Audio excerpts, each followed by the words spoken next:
Hello guys, कैसे हो आप। तो हमारा सबका रिवीजन चल रहा था हिंदी का। तो आज उत्साह है और अट नहीं रहे। सूर्यकांत त्रिपाठी निराला जी की कविता है। इसका हम क्वेश्चन आंसर देखते हैं। बहुविकल्पीय प्रश्न है। एक उत्तर के लिए एक अंक निर्धारित है। तो फिर हम प्रश्न पे आते हैं सीधे, समय न बर्बाद करते हुए।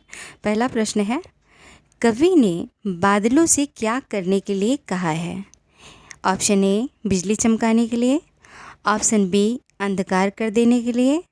ऑप्शन सी, बाढ़ के हालात उत्पन्न करने के लिए। ऑप्शन डी, बादलों से गरजकर बरसने के लिए जिससे धरती और लोगों की प्यास बुझ सके। तो इसका हम आंसर देखते हैं। इसका आंसर है ऑप्शन नंबर डी, बादलों से गरजकर बरसने के लिए जिससे धरती और लोगों की प्यास बुझ सके। अब हम नेक्स्ट क्वेश्चन देखते हैं। कवि बादल को गरजने के लिए प्रेरित क्यों करता है। ऑप्शन ए, सभी लोगों के अंदर क्रांति को जागृत करने के लिए। ऑप्शन बी, सभी लोगों के अंदर ओजस्वी स्वर को जागृत करने के लिए। ऑप्शन सी, ए और बी दोनों। ऑप्शन डी, उपयुक्त में से कोई नहीं। तो हम आंसर देखते हैं। इसका आंसर है ऑप्शन नंबर सी। तो थोड़ी सी इसकी व्याख्या मैं करती हूँ। परिवर्तन के लिए क्रांति आवश्यक है, अतः बादल गरजकर लोगों में क्रांति की भावना जागृत करें व उनके स्वर ओजस्वी कर दें, इसलिए कवि बादल को प्रेरित करते हैं। अब हम नेक्स्ट क्वेश्चन पे आते हैं। धाराधर शब्द का प्रयोग कवि ने किस लिए किया है। ऑप्शन ए है सभी लोगों के लिए। बी, वर्षा के लिए। सी, बादल के लिए। ऑप्शन डी है इनमें से कोई नहीं।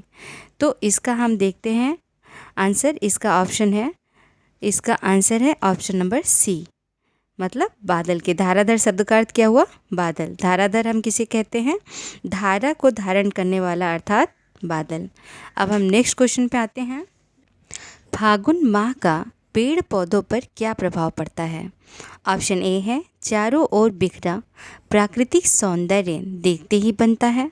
ऑप्शन बी है संपूर्ण प्रकृति जीवंत हो उठती है। ऑप्शन सी है वृक्ष रंग बिरंगे फूलों से लद चुके हैं। ऑप्शन डी है ये सभी। इसका हम आंसर देखते हैं। इसका आंसर है ऑप्शन नंबर डी। इसकी थोड़ी सी व्याख्या देख लेते हैं। फागुन के महीने में बसंत की ऋतु आ जाती है, जिससे पूरी प्रकृति सुसज्जित हो जाती है, सज जाती है और महकने लगती। नए पत्ते नए फूल आ जाते हैं। तो फिर हम नेक्स्ट क्वेश्चन पे आते हैं। पाट पाट शोभा से पट नहीं रही है पंक्ति का अर्थ है। ऑप्शन ए है रंग बिरंगे फूल चारों तरफ खिले हुए हैं। ऑप्शन बी है वृक्षों पर पत्ते लद गए हैं। ऑप्शन सी है फागुन माह की ऋतु में सौंदर्य अपनी चरम अवस्था में पहुंच गया है। ऑप्शन डी है बसंत ऋतु में प्राकृतिक सौंदर्य हर स्थान पर व्याप्त है। तो हम इसका आंसर देख लेते हैं। इसका आंसर है ऑप्शन नंबर डी, मतलब पाट पाट का क्या अर्थ होता है, हर जगह जगह जगह। शोभाश्री का अर्थ हुआ सुंदरता, अतः पंक्ति का अर्थ हुआ है बसंत ऋतु में हर जगह प्रकृति की सुंदर छटा दिख रही है। इस चैप्टर का मैंने पूरा व्याख्या बनाया हुआ है, आपको डिस्क्रिप्शन में लिंक मिल जाएगा, आप प्लीज़ उसे देख लीजिएगा। फिर आगे हम बढ़ते हैं। नेक्स्ट क्वेश्चन है, फागुन ऋतु में वृक्षों के गले में पड़ी फूल माला किसका संकेत दे रही हैं। ऑप्शन ए वृक्षारोपण का। ऑप्शन बी वृक्षों की पूजा का। ऑप्शन सी चारों तरफ फैली सुंदरता का। ऑप्शन डी इनमें से कोई नहीं। फिर हम आंसर देखते हैं। इसका आंसर है ऑप्शन नंबर सी, चारों तरफ फैली सुंदरता का। बसंत ऋतु में वृक्षों पर खिले फूल उनके गले में पड़ी माला के समान सुशोभित होकर चारों ओर फैली सुंदरता की ओर संकेत कर रहे हैं। अब हम नेक्स्ट क्वेश्चन देखते हैं। कवि ने किसे बादल कल्पना के समान बताया है। ऑप्शन ए वर्षा को। ऑप्शन बी फुहारों को। ऑप्शन सी इंद्रधनुष को। ऑप्शन डी है बादलों को। फिर इसका हम देख लेते हैं, आंसर देख लेते हैं। इसका आंसर है ऑप्शन नंबर डी, बादलों को। इसमें कवि बताता है कि जैसे बच्चों की कल्पना पल पल बदलती रहती है, उसी प्रकार बादलों का स्वरूप बदलता रहता है। जैसे आप बादल को कभी बैठ के ध्यान से देखिए तो लगता है उसमें हाथी चल रहा है, हिरन चल रहा है, घोड़े चल रहा है, वो बदलता रहता है। वैसे ही कवि ने उसकी कल्पना की है। नेक्स्ट क्वेश्चन देखते हैं, अट नहीं रही है क्या क्या अर्थ है? ऑप्शन ए है समा नहीं रही है, ऑप्शन बी दिख नहीं रही है, ऑप्शन सी पकड़ नहीं रही है, ऑप्शन डी महसूस नहीं हो रही है। तो इसका आंसर हम देख लेते हैं। इसका आंसर है ऑप्शन नंबर ए, मतलब समा नहीं रही, अट नहीं रही है मतलब समा नहीं रहा किसी चीज़ में, उसे अटना कहते हैं। अब नेक्स्ट क्वेश्चन को देखते हैं, बादलों का आगमन किस दिशा से हुआ? ऑप्शन ए पूर्व दिशा से, ऑप्शन बी पश्चिम दिशा से, ऑप्शन सी अज्ञात दिशा से, ऑप्शन डी उत्तर दिशा से। तो इसका आंसर हम देखते हैं। इसका आंसर है सी, मतलब अज्ञात दिशा से। बादल के आने की कोई निश्चित दिशा नहीं होती, इसलिए लेखक ने उसे अज्ञात दिशा से कहा है। नेक्स्ट क्वेश्चन हम देखते हैं, कविता में विकल और अनमन अवस्था में कौन है? ऑप्शन ए संसार के प्राणी, ऑप्शन बी राजा दशरथ, ऑप्शन सी पुत्र वियोग में माता, ऑप्शन डी नववधुएं। तो इसका हम आंसर देखते हैं। इसका आंसर है ऑप्शन नंबर ए, मतलब गर्मी से लोग बेहाल हैं इसलिए अनमने हो रहे हैं। तो इसलिए इसका आंसर क्या होगा? संसार के प्राणी। अब हम देखते हैं आपका काव्यांश पे जो क्वेश्चन आंसर बनते हैं उसे देखेंगे कि काव्यांश जो है उसे मैं पढ़ूंगी, उसके फिर बहुविकल्पी प्रश्न उस पर रहेंगे। तो फिर मैं काव्यांश पे आती हूँ, काव्यांश पढ़ती हूँ, आप लोग ध्यान से सुनिए।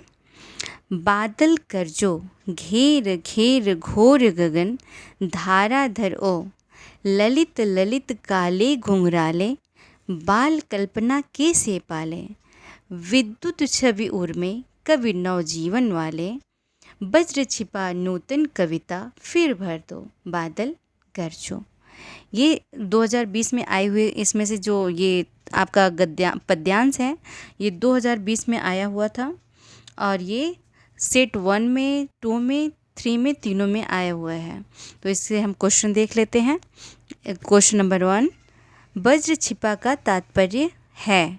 ऑप्शन ए है बादलों के अंदर ही जल प्रलय छिपा है, ऑप्शन बी बादलों के अंदर ही चंद्रमा की चांदनी छिपी है, ऑप्शन सी बादलों के अंदर ही बिजली की कड़क छिपी हुई है, ऑप्शन डी उपयुक्त में से कोई नहीं।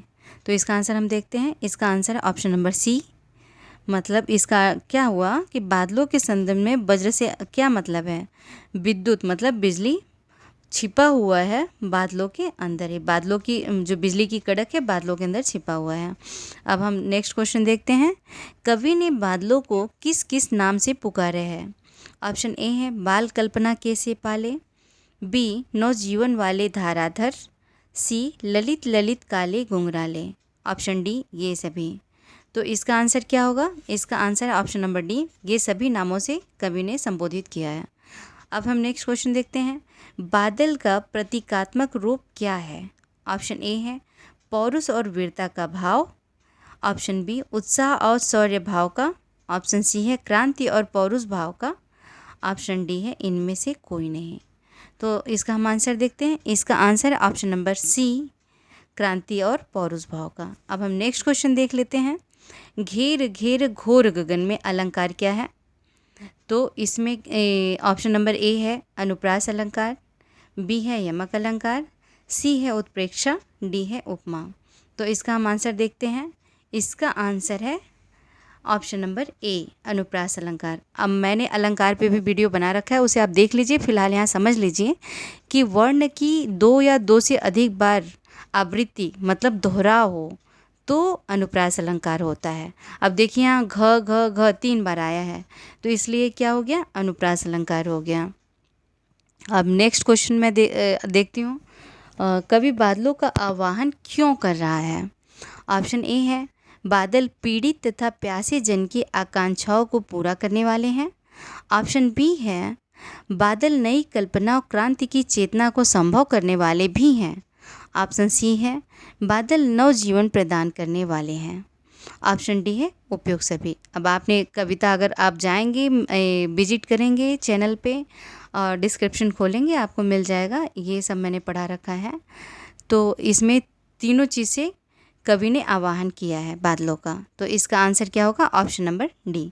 अब हम एक और पद्यांश देख लेते हैं, विकल विकल उन्मन थे उन्मन, विश्व के निदाग के सकल जन, आए अज्ञात दिशा से अनंत के घन, तप्त धरा जल से फिर शीतल कर दो बादल गरजो। तो क्वेश्चन हम देखते हैं, कवि बादल से क्या प्रार्थना करता है? ऑप्शन ए है ग्रीष्म के ताप से दग्ध लोगों को मुक्ति दिलाने की। ऑप्शन बी है धरती से गर्मी को कम करने की। और ऑप्शन सी है पानी बरसा कर शीतलता प्रदान करने की। ऑप्शन डी है उपयुक्त सभी। तो इसका आंसर है ऑप्शन नंबर डी। अब नेक्स्ट क्वेश्चन हम देखते हैं, कवि ने बादलों को अनंत के घन क्यों कहा है? ऑप्शन ए है बादल अनंत स्वरूप को धारण करने वाले ईश्वर की कृति हैं। ऑप्शन बी है बादलों का कोई अंत नहीं है। ऑप्शन सी है बादलों के आगमन के लिए किसी दिशा का निर्धारण नहीं है। ऑप्शन डी है इनमें से कोई नहीं।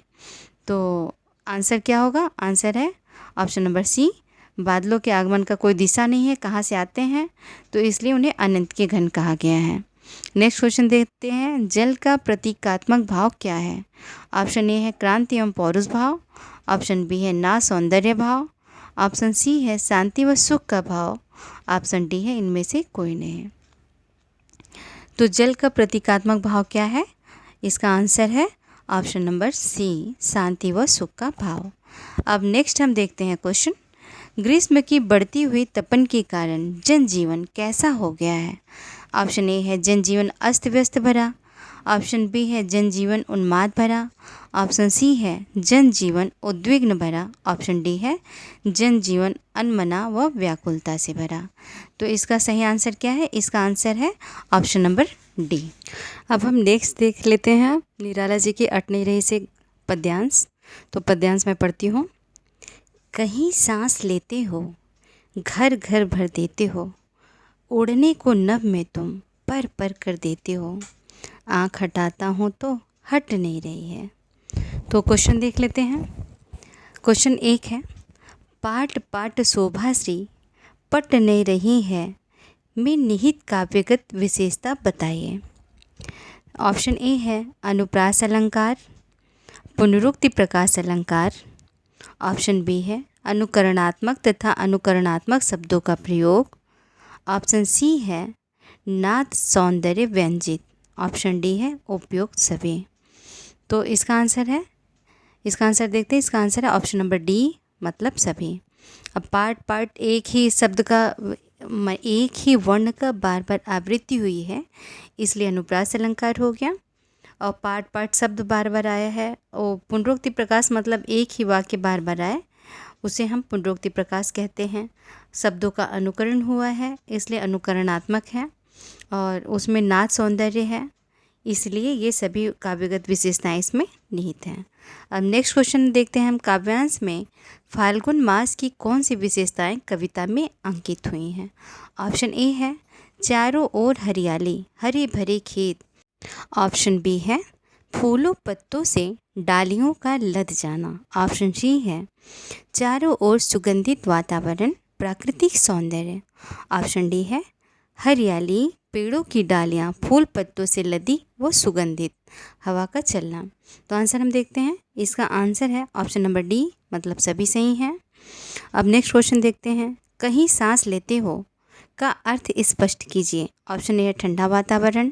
ऑप्शन बी है तीव्र हवाओं का चलना।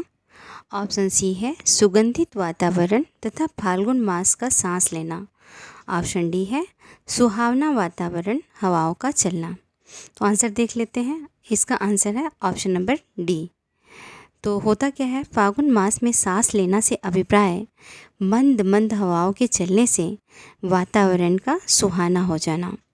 अब हम नेक्स्ट क्वेश्चन देखते हैं, फाल्गुन मास का पेड़ पौधों पर क्या प्रभाव पड़ता है? ऑप्शन ए है चारों ओर प्रकृति का सौंदर्य चरम सीमा पर होता है। ऑप्शन बी है वृक्ष हरे भरे पत्तों से युक्त हो जाते हैं। ऑप्शन सी है अनगिनत रंग बिरंगे फूल खिल जाते हैं। ऑप्शन डी है उपयुक्त सभी। तो इसका आंसर है ऑप्शन नंबर डी, क्योंकि आप देखते हैं कि फाल्गुन मास में ये सारी घटनाएं होती हैं, प्रकृति सुंदर हो जाती है, फूल आते हैं, ये सब फाल्गुन मास में होता है। नेक्स्ट क्वेश्चन देखते हैं, कवि ने किस ऋतु के प्राकृतिक सौंदर्य का वर्णन किया है? तो ऑप्शन ए है शरद ऋतु। ऑप्शन बी है वर्षा ऋतु। ऑप्शन सी है ग्रीष्म ऋतु।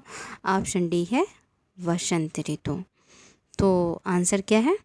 इसका आंसर है ऑप्शन नंबर डी, वसंत ऋतु का वर्णन लेखक ने किया है।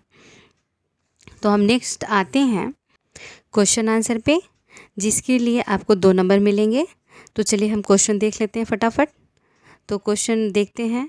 अट नहीं रही है कविता के आधार पर फाल्गुन में उमड़े प्राकृतिक सौंदर्य का वर्णन अपने शब्दों में कीजिए। ये सीबीएसई का क्वेश्चन आया हुआ है, 2020 में भी आया था, 2021 में भी आया था, सीट नंबर 2 में आया था। तो हम आंसर देख लेते हैं। फाल्गुन मास में प्राकृतिक सौंदर्य का चरमोत्कर्ष देखा जा सकता है। यह मास बसंत ऋतु का स्वागत मास होता है। वृक्षों की डालियों पर हरे पत्तों और लाल कोपलों के मध्य सुगंधित रंग बिरंगे पुष्पों की शोभा ऐसी प्रतीत होती है जैसे वृक्षों के गले में सुगंधित पुष्पों की मालाएं पड़ी हों। सर्वत्र उल्लास, उत्साह और प्रफुल्लता का वातावरण छा जाता है। मानव मन पर भी इस सौंदर्य का व्यापक प्रभाव पड़ता है और फाल्गुन मास के सौंदर्य से अभिभूत हो उसे अपलक निहारने का मन करता है। अब हम नेक्स्ट क्वेश्चन देखते हैं। अट नहीं रही है कविता में उड़ने को नभ में तुम पर पर कर देते हो कि आलोक में बताइए कि फाल्गुन लोगों के मन को किस तरह प्रभावित करता है। यह 2020 में आया हुआ क्वेश्चन है। ये सीट नंबर 1, 2, 3 तीनों में आया हुआ था। तो इसे हम देखते हैं। फाल्गुन मास में वासंतिक प्रभाव से मन मंत्र मुग्ध हो जाता है।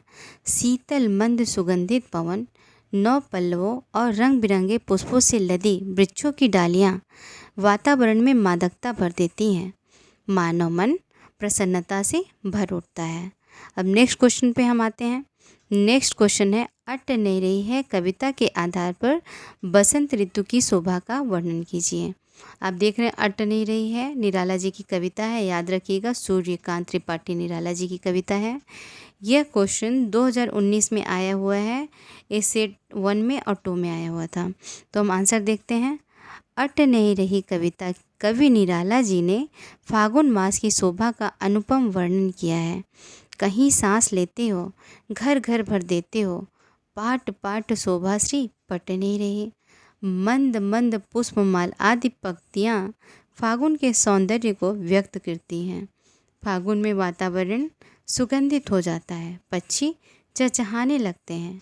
पेड़ों पर कहीं हरी कहीं लाल पत्तियों से ऐसा प्रतीत होता है कि फागुन स्वयं में ऋतुराज है। फूल खिल उठते हैं। लगता है कि जैसे फागुन के गले में किसी ने पुष्पमाल डाल दी हो। यह फागुन की अनुपम शोभा है जो सृष्टि के प्राणियों को प्रसन्न कर देते हैं। ये जो आंसर है, ये जो टॉपर बच्चा था 2019 का, उसका लिखा हुआ आंसर है। अब हम नेक्स्ट क्वेश्चन देख लेते हैं। क्वेश्चन है। फागुन में ऐसी क्या बात थी कि कवि की आँख हट नहीं रही है, अथवा कवि निराला की आँख फागुन की सुंदरता से क्यों नहीं हट रही है। ये जो क्वेश्चन है ये 2019 में सेट 3 में आया हुआ क्वेश्चन है और 2015 में टर्म 1 में आया हुआ क्वेश्चन है। तो आंसर मैं देख लेती हूँ। आंसर आप लोग प्लीज़ नोट करते रहिए। ये लास्ट मोमेंट है, ध्यान से सुनिए। एक बार सुनिए, 2 बार सुनिए, बार बार रिवीजन करिए, माइंड में कहीं ना कहीं सेट रहेगा। लेकिन इसे अगर आप लिखते हैं तो आपको बहुत ही अच्छे तरीके से याद हो जाएगा। तो आंसर देखते हैं। फागुन की शोभा कवि की आंखों को भा गई है। प्रकृति का अद्भुत सौंदर्य इतना आकर्षक है कि उसकी दृष्टि उससे हटती ही नहीं, मन भरता ही नहीं। तो ये आंसर हो गया। अब नेक्स्ट क्वेश्चन पे हम आते हैं। बादलों की गर्जना का आवाहन कवि क्यों करना चाहता है। उत्साह कविता के आधार पर स्पष्ट कीजिए। ये 2018 में आया हुआ क्वेश्चन है। इसका आंसर हम देख लेते हैं। 2018 में जो टॉपर बच्चा था उसका आंसर मैं आपको बताती हूँ कि लिखने की कला क्या होती है, कैसे आंसर लिखा जाता है। देखिए आप, गर्मी और उष्मा से परेशान लोग बादलों का इंतज़ार कर रहे हैं। बादलों की गर्जना से लोगों के मन में बारिश के लिए उत्साह भर जाएगा और गर्जना में सृष्टि के नव निर्माण की शक्ति होती है और गर्जना के पश्चात वे बारिश करके सबको शीतलता प्रदान करते हैं। तो अब हम नेक्स्ट क्वेश्चन देखते हैं। निराला जी बादलों से फुहारों, रिमझिम तथा अन्य प्रकार से बरसने को न कहकर गरजते हुए बरसने की याचना क्यों करते हैं, बताइए। ये 2016 में टर्म 1 में आया हुआ क्वेश्चन है। आंसर हम देखते हैं। कवि निराला बादल को क्रांतिदूत मानते हैं, अतः वे गर्जना करते हुए बरसने की याचना करते हैं, क्योंकि गरजना शब्द क्रांति और विप्लव का सूचक है। दुखी लोगों के दुखों को दूर करने के लिए वे क्रांति के समर्थक हैं। चुपके से परिवर्तन की बात न वे सोचते हैं और न उन्हें ऐसा करना संभव प्रतीत होता है। अब नेक्स्ट क्वेश्चन हम देख लेते हैं। कहीं सांस लेते हो, घर घर भर देते हो, पंक्ति में किसकी विशिष्टता व्यंजित हुई है, बताइए कि वह उसकी कौन सी खूबी है जिससे घर घर भर जाता है। अट नहीं रही कविता के आधार पर उत्तर दीजिए। ये क्वेश्चन जो है 2016 के टर्म 1 में आया हुआ क्वेश्चन है। आंसर हम देख लेते हैं। इस पंक्ति में वसंत ऋतु में बहने वाले पवन की विशिष्टता का वर्णन है। बसंत में बहने वाली शीतल मंद सुगंधित पवन से सारा घर महक उठता है। वातावरण में ताजगी व उत्साह का आभास होता है। आप देख रहे हैं कि जब हवा चलती है तो अगर कहीं फूल लगा है, हवा चलेगी तो पूरे घर में खुशबू भर जाती है। तो इसी को कहते हैं कि कहीं सांस लेते हो, घर घर भर देते हो। तो आई थिंक आपको समझ में आ गया होगा। अब हम इसमें नेक्स्ट देख लेते हैं कन्यादान, ऋतुराज जी की जो कविता है। कन्यादान पे भी थोड़ा सा चर्चा कर लेते हैं, उसके क्वेश्चन आंसर लगा लेते हैं। ये वीडियो थोड़ी सी बड़ी होगी, पर आप लोग पेशेंस बनाए रखें और बने रहें मेरे साथ। चलिए फिर शुरू करते हैं बहुविकल्पी प्रश्न से। कन्यादान कविता में स्त्री जीवन के बंधन किसे कहा गया है? ऑप्शन ए है समाज को, ऑप्शन बी है अशिक्षा को, ऑप्शन सी है अत्याचारों को, ऑप्शन डी है वस्त्र आभूषणों को। तो इसका आंसर क्या है? इसका आंसर है ऑप्शन नंबर डी, वस्त्र आभूषणों को। नेक्स्ट क्वेश्चन हम देखते हैं। दुख बांटने का गूढ़ार्थ क्या है? ऑप्शन ए है जीवन में परिस्थितियों का समाधान करना, ऑप्शन बी है जीवन में कठिनाइयों को झेलना, ऑप्शन सी है जीवन में आने वाले दुखों की समझ रखना, ऑप्शन डी है जीवन में सुख दुख एक समान रहना। तो इसका आंसर हम देख लेते हैं। इसका आंसर है ऑप्शन नंबर सी, मतलब जीवन में आने वाले दुखों की समझ रखना। या दुख बांटने का तात्पर्य किससे रखा गया है कि जो हमारे जीवन में सुख दुख आए उसे हम समझ सकें। तो आप देख रहे हैं ऋतुराज जी की कविता है कन्यादान, जो आपके सिलेबस में है। तो हम नेक्स्ट क्वेश्चन पे आते हैं। इस पे भी मैंने वीडियो बना रखा है, अगर आपको देखना हो तो इस वीडियो के डिस्क्रिप्शन में जाइए, आपको लिंक मिल जाएगा, आप देख लीजिएगा। तो फिर क्वेश्चन देखते हैं। आग, पानी और शाब्दिक भ्रम से कवि का क्या आशय है? ऑप्शन ए है आग रोटियां सेकने के लिए है, न कि जलकर मरने के लिए। ऑप्शन बी है पानी का अर्थ दर्पण से है, पानी रूपी दर्पण में दिखाई देने वाला चेहरा। ऑप्शन सी है शाब्दिक भ्रम का अर्थ है भौतिक वस्त्र आभूषण। ऑप्शन डी है उपयुक्त सभी। तो हम देखते हैं इसका आंसर। तो इसका आंसर है ऑप्शन नंबर डी। अब हम नेक्स्ट क्वेश्चन देखते हैं। लड़की न होने का क्या आशय है? ऑप्शन ए है मन से सरल भोली, ऑप्शन बी है समर्पणशील, ऑप्शन सी है आज्ञाकारी होते हुए स्वभाव से कोमल होना, ऑप्शन डी है कायर न बनना। तो इसका आंसर हम देखते हैं। इसका आंसर है ऑप्शन नंबर डी, मतलब कायर न बनना। इसका थोड़ा सा व्याख्या आप लोग देख लीजिए। लड़की न होने का आशय है मन से कोमल, भोली, सरल, समर्पणशील होने के बावजूद डरी सहमी मत रहना। नेक्स्ट क्वेश्चन हम देखते हैं। लड़की सयानी नहीं थी, इसे स्पष्ट करें।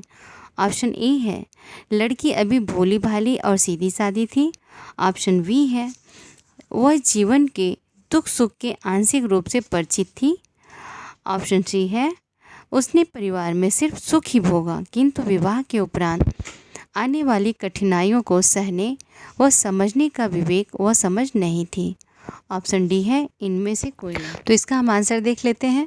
इसका आंसर है ऑप्शन नंबर सी। चलिए इसकी थोड़ी सी व्याख्या देख लेते हैं। लड़की अभी अल्पायु थी, मतलब छोटी थी, वह समझदार और दुनियादारी से परिचित नहीं थे। छोटी बच्चियां जो होती हैं उन्हें दुनियादारी का कहाँ समझ होता है। उसे वैवाहिक जीवन की वास्तविकता का ज्ञान नहीं था, इसलिए कहा गया है कि लड़की सयानी नहीं थी। अब नेक्स्ट क्वेश्चन देखते हैं, समाज की किस बुराई की ओर संकेत किया गया है? ऑप्शन ए है विवाह पर दिखावा करने की, ऑप्शन बी है दहेज प्रथा की, ऑप्शन सी है कन्या को बोझ समझने की, ऑप्शन डी है संयुक्त परिवार के विघटन की। तो आंसर देखते हैं, इसका आंसर है ऑप्शन नंबर बी। और देखते हैं एक्चुअली होता क्या है, कन्यादान कविता में दहेज के कारण लड़कियों का शोषण करने, जिंदा जलाकर मार डालें आदि तरीके से उन्हें जो प्रताड़ित करने की बुराइयां उनकी तरफ संकेत किया गया है। अब नेक्स्ट क्वेश्चन देखते हैं, लड़की को अंतिम पूंजी क्यों कहा गया है?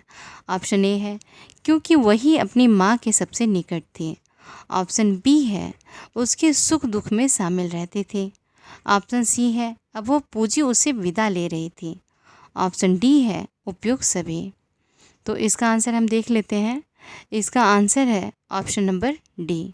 अपनी माँ के लिए ये जितने ऑप्शन में बोले गए हैं सब चीज़ था। तो लड़की माँ के अपने सबसे निकट होती ही है, अपनी माँ की सच्ची सहेली होती है, उसके सुख दुख की साथी होती है, तो विवाह के बाद उससे दूर हो जाएगी, तो इसीलिए लड़की को अंतिम पूंजी कहा गया है। नेक्स्ट क्वेश्चन हम देखते हैं, माँ ने अपनी बेटी को सीख क्यों दी? ऑप्शन ए है वो बेटी का विवाह रोकना चाहती थी, ऑप्शन बी वो बेटी को ससुराल वालों से लड़ाना चाहते थे, ऑप्शन सी है वो बेटी को ससुराल में शोषण से बचाना चाहते थे, ऑप्शन डी है उपयुक्त में से कोई नहीं। तो इसका आंसर हम देखते हैं, इसका आंसर है ऑप्शन नंबर सी। अब नेक्स्ट क्वेश्चन हम देखते हैं, बेटी की कन्यादान पर सबसे अधिक दुखी कौन होता है? ऑप्शन ए माँ, ऑप्शन बी पिता, ऑप्शन सी भाई, ऑप्शन डी सखी। तो इसका आंसर हम देखते हैं, इसका आंसर है ऑप्शन नंबर ए। और चूँकि बेटी माँ के सबसे नज़दीक होती है, अतः बेटी का कन्यादान करते समय माँ ही सबसे दुखी होती है। तो हम इसका देख लेते हैं काव्यांश। तो काव्यांश के आधार पर आपको प्रश्न उत्तर इसमें से मिल जाएंगे। काव्यांश में पढ़ते हैं, आप लोग ध्यान से सुनिए। कितना प्रामाणिक था उसका दुख लड़की को दान में देते वक्त, जैसे वही उसकी अंतिम पूंजी हो। लड़की अभी सयानी नहीं थी, अभी इतनी भोली सरल थी। उसे सुख का आभास तो होता था, लेकिन दुख बाँचना नहीं आता था। पाठिका थी वह धुंधले प्रकाश की, कुछ तुकों और कुछ लयबंद पंक्तियों की। तो इसका हम इस पर क्वेश्चन देख लेते हैं, कवि ने लड़की को सयानी क्यों नहीं माना है? ऑप्शन ए है लड़की सीधी और भोली थी, उसे दुनियादारी की समझ नहीं थी, ऑप्शन बी है माँ की स्नेहपूर्ण छाया में पली बढ़ी थी, ऑप्शन सी है दुनिया के छल प्रपंचों के बारे में जानकारी थी, ऑप्शन डी है उपयुक्त में से कोई नहीं। तो इसका आंसर हम देखते हैं, इसका आंसर है ऑप्शन नंबर ए, मतलब वो बहुत भोली और सरल थी।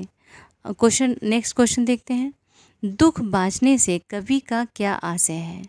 ऑप्शन ए है कन्या को वैवाहिक जीवन में आने वाले दुखों का ज्ञान नहीं था, विवाहोपरांत, ऑप्शन बी है विवाहोपरांत मिलने वाले सुखों से परिचित नहीं थे, ऑप्शन सी है जीवन में आगे आने वाली जिम्मेदारियों की समझ थी, ऑप्शन डी है उपयुक्त में से कोई नहीं। आंसर हम देखते हैं, इसका आंसर है ऑप्शन नंबर ए। अब हम नेक्स्ट क्वेश्चन देखते हैं, इन पंक्तियों में लड़की को डैश डैश पूंजी कहा गया है?